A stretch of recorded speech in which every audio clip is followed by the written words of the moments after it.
This week on Character Analysis, we're diving into the most polarizing show on TV right now, Ryan Murphy's All's Fair. The real question isn't whether or not the show is good or bad, it's why this show has hit such a nerve.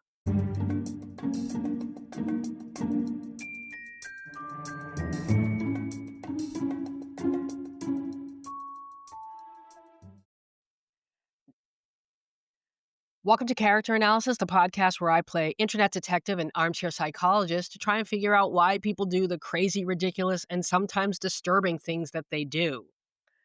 I have a very special guest. Who's that? Oh, there she is! Surprise! Surprise! This is Sara. For all the people who come over here from Worth the Wait podcast, Sara and I hosted Worth the Wait, aka Datology Coach, aka Woman. Ah,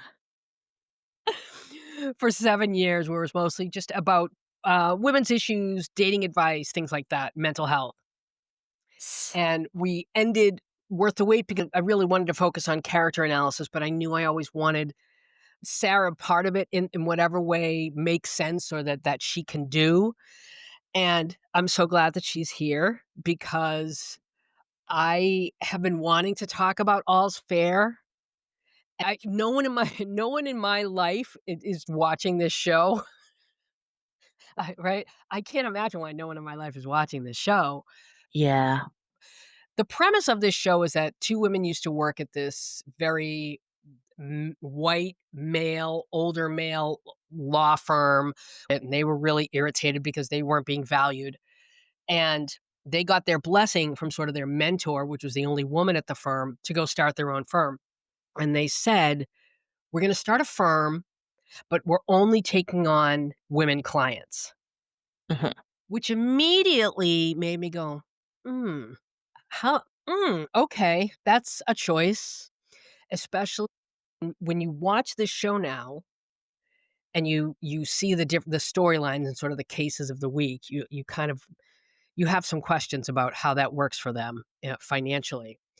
But they set off to start this firm themselves, and they take their investigator Nishi Nash, who I love, Yes. and the mentor at the original firm is Glenn Close, who I also love. Yes. But Sarah Paulson plays this absolutely insufferable character. I don't know what they're doing with this character. I don't know how we're supposed to feel about this character. Mm. It just feels as though Ryan Murphy said, Sara, I'm going to write a role for you in this show, and it's going to be really easy for you. It's not going to be too complex so that you can do whatever else you're going to do. If they don't start giving this character depth, they need to kill her off because she's absolutely insufferable. She brings no value. I don't find anything she says funny at all. If they made her wittier, I might like this character. Right now, she's just making really dumb insults that are gross.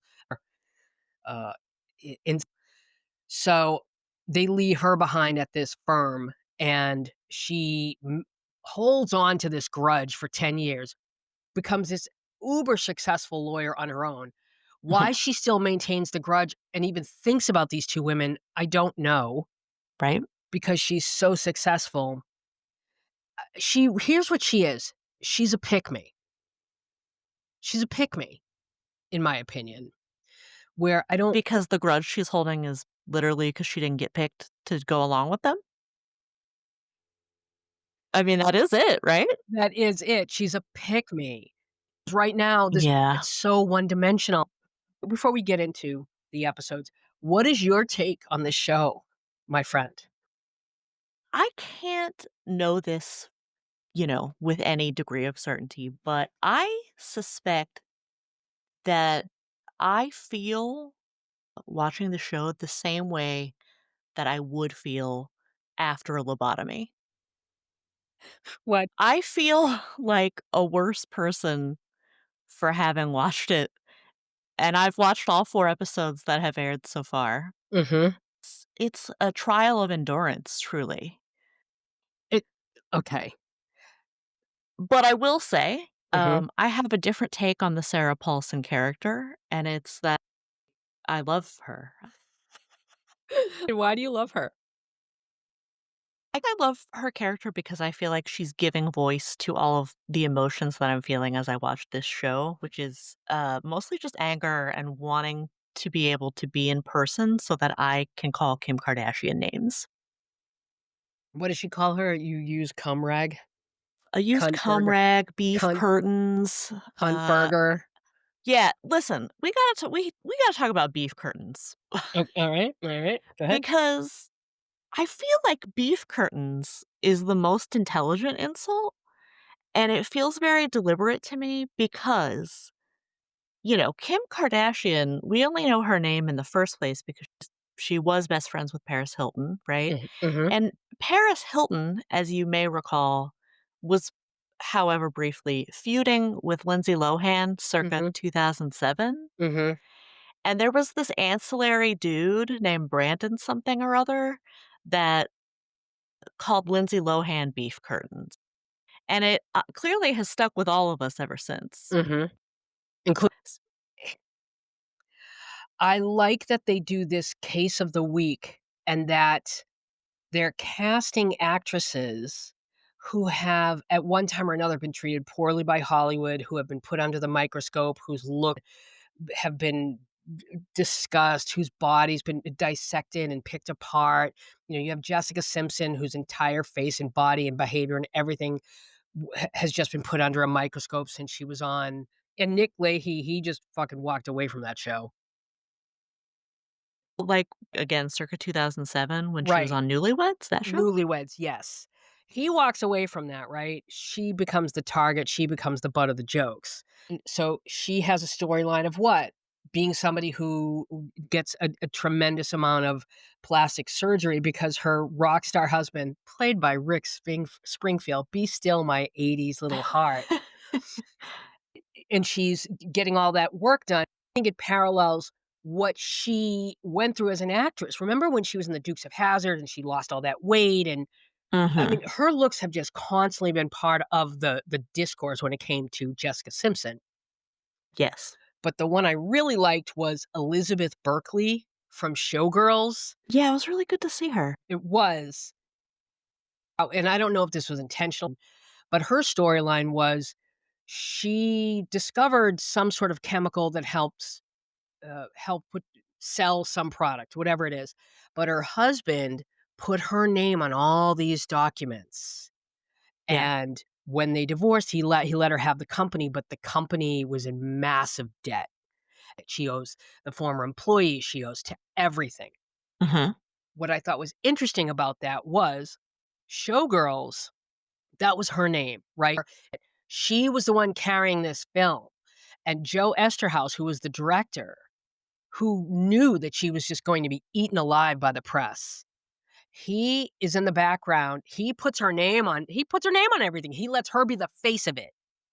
And that movie tanks.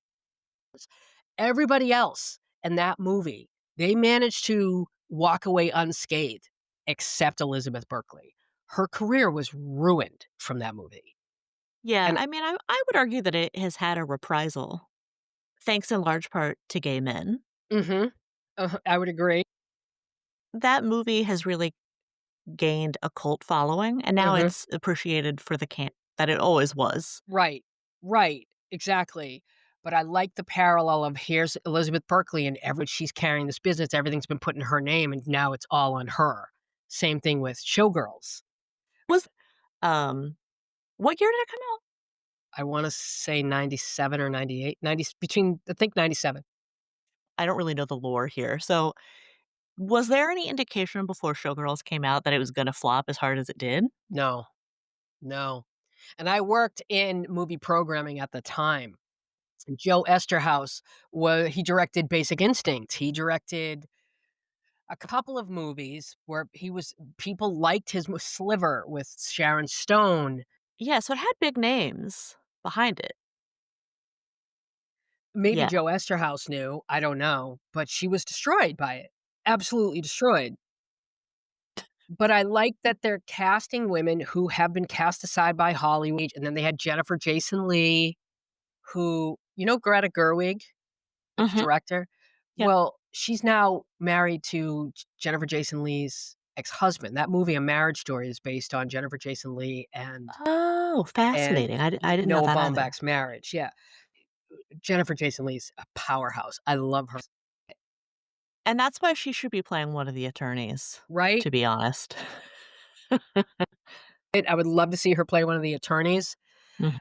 And in any case, I like what they're doing. Oh, Ryan Murphy, get on that. I would love to see Rose McGowan, things like that. That's what I'm talking about. So if he keeps that up, I'm all about it. Hold a mirror up to what's been done to some of these women. Mm.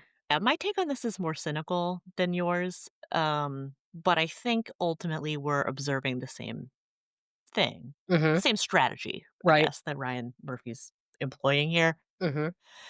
But I just feel like this whole project is self-indulgent and campy, Mhm. but, like, not even in an enjoyable way, and I am someone who can enjoy camp, you know? Mhm. I think. I like Evil Dead, I like Drag Race, I'm here for the camp, I like Troll 2, but something about this is just not working for me.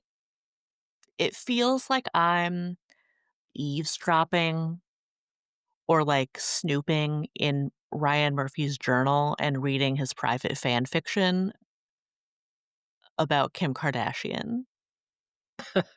He very clearly wanted to make a project about Kim's divorce. Ryan Murphy created a project where he can cast all of his besties, people he wants to be his besties. He's another pick me. Right. He's another pick me. Ryan Murphy is a pick me. That's the only explanation here for Kim Kardashian's presence, right? And Or I guess there aren't enough nepo babies? I wonder if he puts his actors under contracts, like years and years, Oh, that totally makes sense, and right? that's actually the only explanation for, Sarah Paulson here too. She's so far out of everybody else's league other than Glenn Close, like, she's doing charity work. What about Naomi Watts though? Oh, right, we're not even yeah, right, fucking exactly, we're not even making use of her. Right? But I think that is her appeal as an actress. She's so subtle, right? Oh, and wait a minute, and Niecy Nash. Niecy Yeah, Nash, everything she does is phenomenal, and she's worked with Ryan Murphy a number of times. She did Scream yeah, Queens, she did Dahmer, so now this. This is what I mean. yeah, So, I watched the first 4 episodes. yeah, The I'm just gonna say it, I don't understand the or, like, Kim Card I don't understand how they went from he bought her a diamond ring that was Elizabeth Taylor's for their anniversary, and then right, suddenly he's like, "I want a divorce." What happened? right? What Well, ha to be honest, in that whole scene, you lost me as soon as Kim Kardashian was dating a working NFL player. What? We're doing a Samantha and Smith thing, I w guess, a Samantha. because Yes, she she's mentioned 45. Like, yes, if she was dating someone her age, they wouldn't be playing in the NFL, they'd be long retired. right, and she said that she does mention that later in the series. "I should She have does known." mention he's younger, but he'd have to be so much younger. He's 10 years younger. He's 10 years younger, Mhm, right? mhm. Okay. I'm to believe well, I don't know anything about the NFL, but I'm just gonna guess there aren't many 35-year-olds playing. Yeah, well, who cares? It's the NFL. But anyway, yeah, it was definitely giving Samantha and Smith Jerrod, I could see that. Yeah, I could see that, and out of nowhere, he wants a divorce. It's not really clear why. She says, "Oh, right? I get it. My No. life is too big," and he says, I'm suffocating around you." How can you suffocate in that huge house? Also, like, you're an NFL player? Your Right? life is big too? What what? Right? What? You're traveling 50% of the year, 75. What What do what? you mean? What do you mean? This doesn't Right? make sense. Make it make sense. You know what I mean by fan fiction? It's like, it's like the screenwriters, whoever they are. I Mhm. don't know who's behind this. But it's like they're just trying to get to the good parts. Right? And They're not there yet, and I don't think they ever Mm. will be there yet.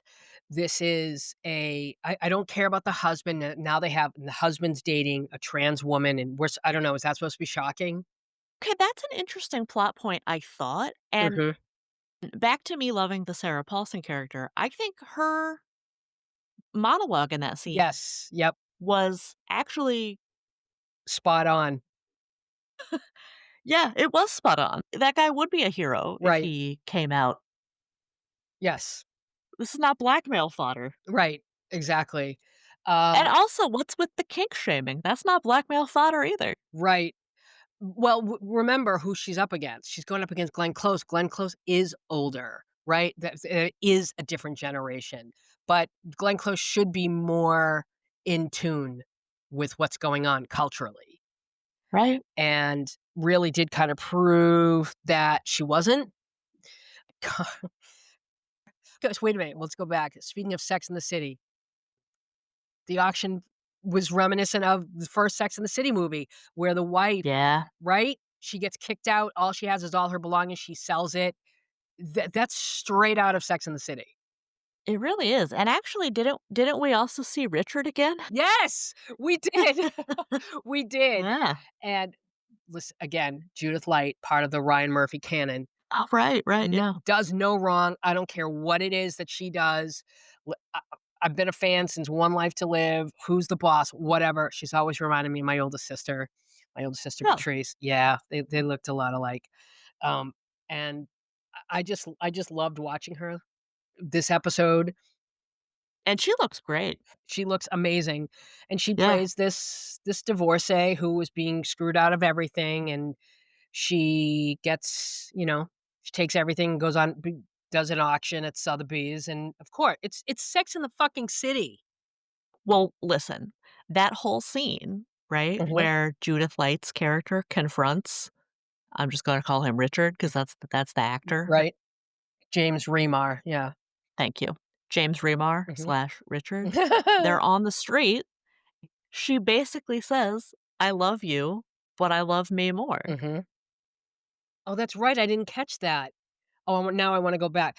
My god, Ryan Murphy, are you just copying Sex and the City at this point? I mean, it was paraphrased, but it was that scene with that actor. Mhm. He just couldn't get Kim Cattrall, I guess. Right? I oh, can you imagine if he got Cam Oh my god. Could you imagine? I'm so happy for her she's not in this. Keep living your life, Kim, be free. But, again, the casting really does, I think, saves this show and makes it worth watching.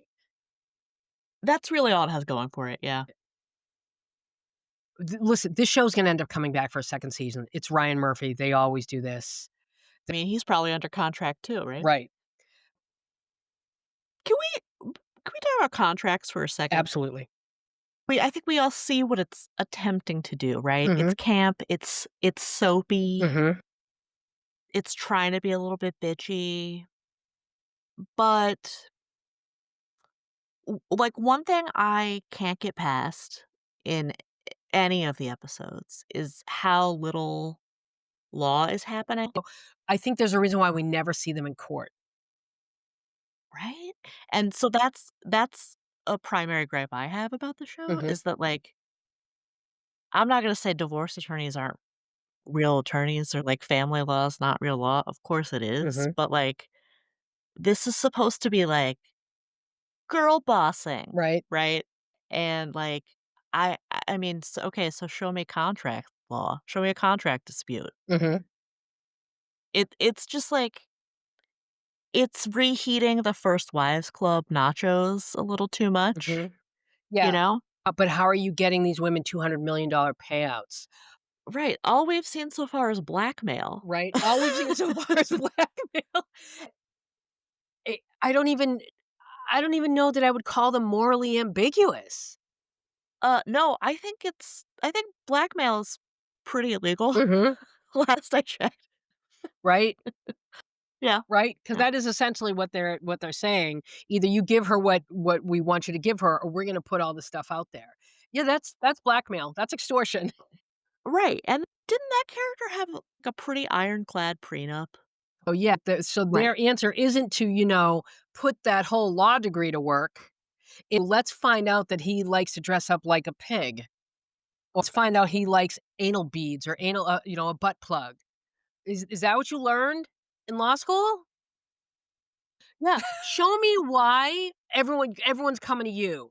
And is it just Right. because you're just savage? Okay.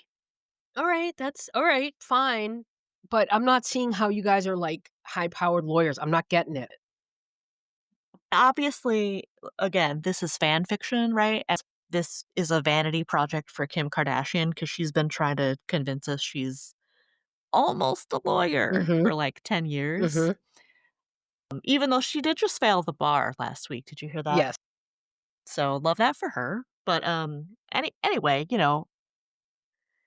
she's she's doing a little fanfic of her own here, right? Because Mhm. she's like, I'm a lawyer, just like my dad. Oh, right, right. And here's my other question about Kim Kardashian. Why isn't she a better actor? I feel like she's doing it on purpose to piss us off because I know that bitch can act. She's been acting for 20 years. She's been playing a character for 20 years. She's been a mattress actress. She's got range A mattress, Jesus Christ. and she's just holding it back, I think, just to give us nothing. So you think this whole thing it's all an act that she's secretly, I don't know. I mean, I don't think she's Meryl Streep, Right? to be clear. Right? I'm just saying, this woman has been on camera her entire adult life, Right? and as we all know, reality TV is fake. So, I was talking to my husband about this show, because he's not watching it with me, Mhm. if you can believe that, and I said it's almost like Kim Kardashian can only do improv. I have a feeling I wonder if that is what she's doing. No, I think she's doing improv on Keeping Up with the Kardashians, and as soon as she gets a script, she turns into an automaton. Oh, okay. Yeah, listen, I mean, I don't go into this with high expectations for her. I didn't go into this with high expectations at all. Well, yeah, that's fair. I mean, the entire law firm, it's fucking designed like a vagina, It is, yeah, right? yeah, We get it. We get it. We get it. Like girl boss, right? Like girl power. We yeah. get it. And that's cool, but you're not showing me that these women are actually smart. Show me Well, and it's also not nailing camp because it's, like, not current at all in terms of the zeitgeist. right, Like, we're not doing girl boss anymore, it's right. gross. No one likes it.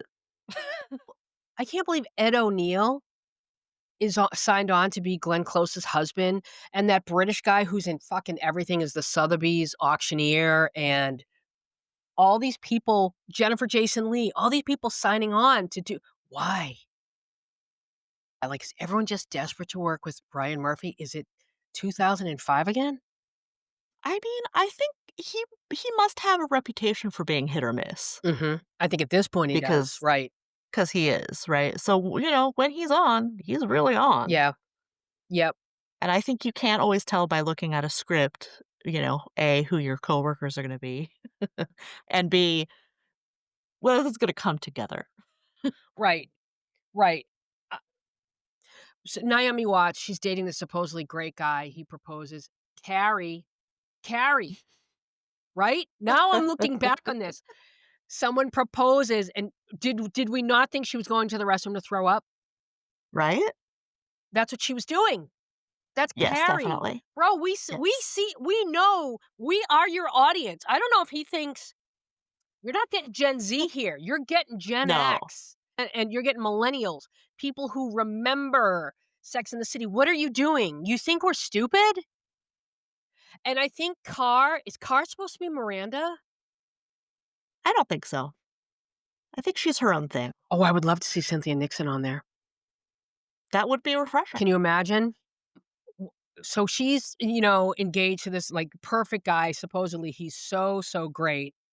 Right. So we have the Naomi Watts character. She's Carrie. I threw up. I saw my engagement ring and I threw up, whatever. And now let's with Niecy Nash. She's a single woman. She uses a sperm donor to get pregnant. She ends up having triplet boys. Now she's single, and so she goes out to a party with a friend one night. She meets this guy. He ends up taking her home. He ends up drugging her, taking compromising pictures of her, and the next day she wakes up and she's bruised and she gets tested and she realizes she's positive for GHB. And of course, police can't do anything because they can't tell if it was consensual or not. And a couple weeks later, the partner she used to work with at the whatever when she was an investigator came to the law firm and said, "Listen, so and so, the guy who was responsible, who assaulted her, he was found this morning with a gunshot wound to his head, and based on the range and the closeness and da da da, it looks like a suicide." And he says, "But that doesn't mean that they're not going to want to talk to you." And Niecy Nash is like, "Yeah, yeah, yeah, of course." She immediately goes home because she had told her boys what had happened about being assaulted. She immediately goes home and she says to her sons, "I better not find out that was any one of you." And they all Right. deny it. But this is where my true crime background comes in. One of the sons says, "No, ma, I was home watching YouTube all night." Boop. If somebody wants to leave their phone at home and give the appearance that they're online and they couldn't have possibly been doing something else, one of the main things they do, they put on YouTube, put it on autoplay, and just let it keep playing on a loop. Mhm. And so when the son said that, I was like, "Oh boy, I think it's that son." I think so too. I mean, they also exchange meaningful looks? I didn't catch that, but when he Mm. ever brought up the YouTube thing, I said, "No, if this were a true crime podcast, you would be the main suspect, sir." Yeah. For me. So I think we're gonna find out that her son is the person who did this. They'll drag it out though till the end of the season, or at least for a few episodes. But that was they took things to a really serious place. I'm not opposed to the seriousness, but can we be consistent, please?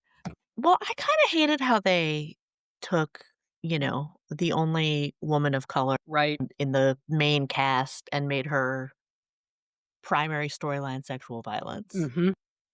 Don't love it. Don't love it at all. I agree.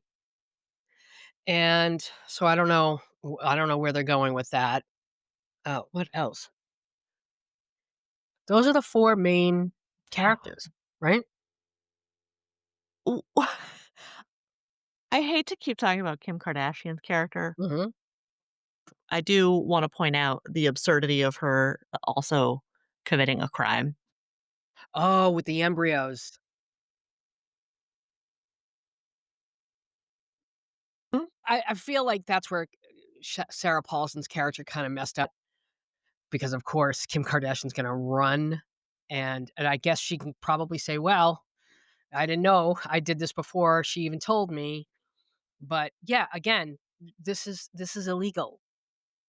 It Right. Yeah, it's very incongruous with the conversation they had about one of their clients. It was the Jessica Simpson client. She confronted her ex in the Mhm, restaurant, mhm, poured acid in his or like, yeah, threw acid in his face, mhm, which is also ripped straight from the headlines. right, Like, does Ryan Murphy have an original thought right. ever? I just assumed that came from Nip Tuck. I mean, it's probably happened more than once that Mhm, someone has had acid thrown at their face, but in any case, there was a conversation between the attorneys afterward about how, mhm, they would have cautioned her to stay away from him and take the high road, yada yada, and then, like, I think it's the same episode we see right. Kim Kardashian criming at the gynecologist. Right.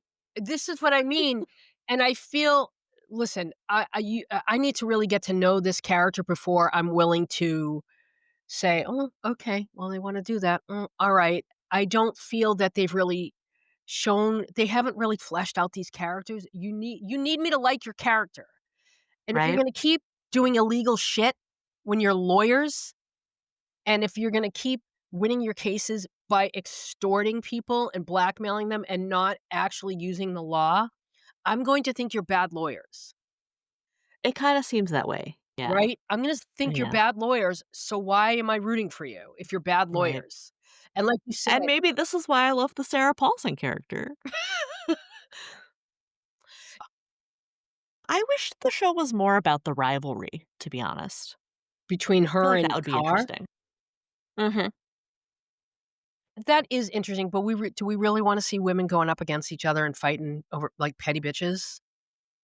Well, what if they didn't do it like petty bitches? What if they did it like skilled attorneys, Mm, which allegedly they are? right, I feel like there's a way to do that that's still fun and campy, but that's not the show we've been given. It's attempting to pander to shortened attention spans, mm. and it's like 6 months behind the actual culture, Mhm, and so now it's just cringe. yeah, And in attempting to, pander to our shortened attention spans, all we're getting is no story, no substance, and you can't care about anyone, you can't like anyone. right. Well, I can care about and like Niecy Nash's character, that's really the only one. And Glenn Close, but Naomi Watts and Kim Kardashian's character and Tiana Taylor, the Yeah, reception. Oh, wait a minute, that's the other thing I hated about this. They're like, "Okay, flashcards and mimosas. I'm gonna right? help you with study for the bar," or whatever.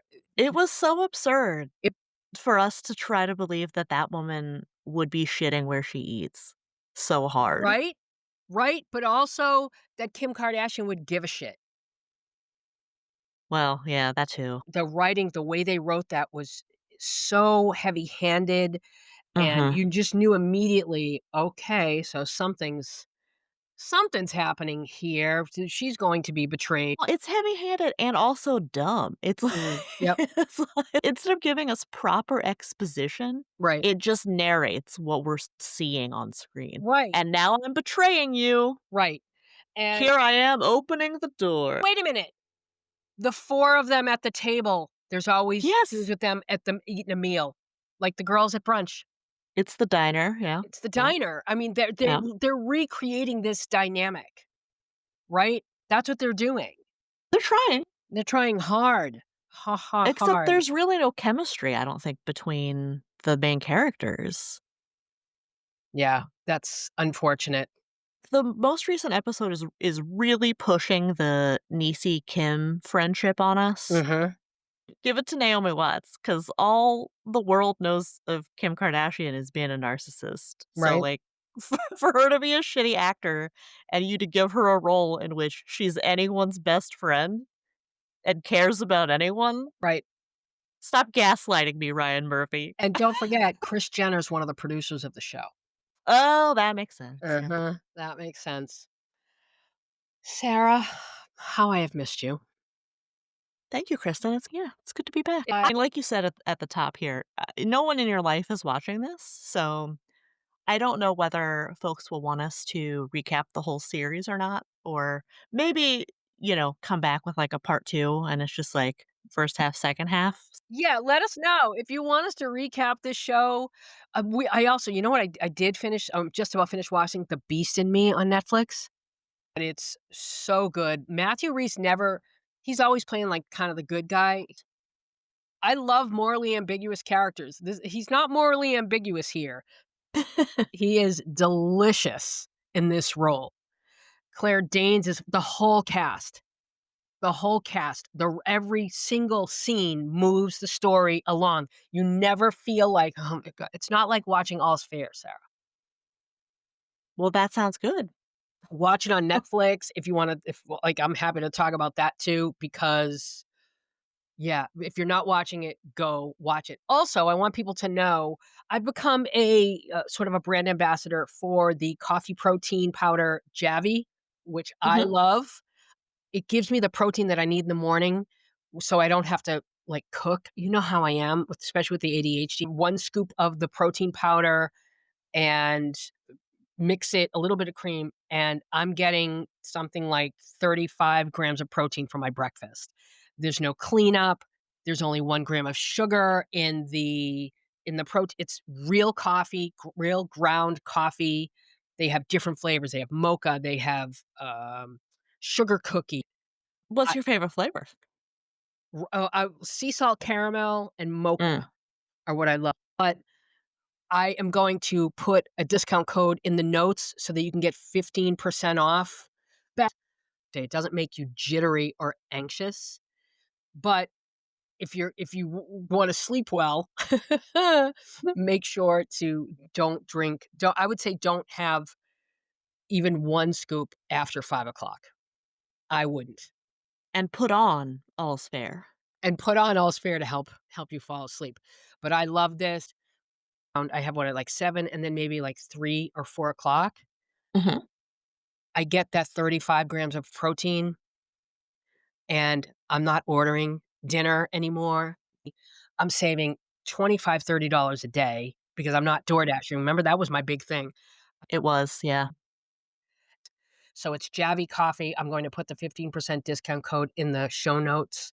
You can you can get it through Javi. You can get it on my Amazon storefront, and I'll put that out there.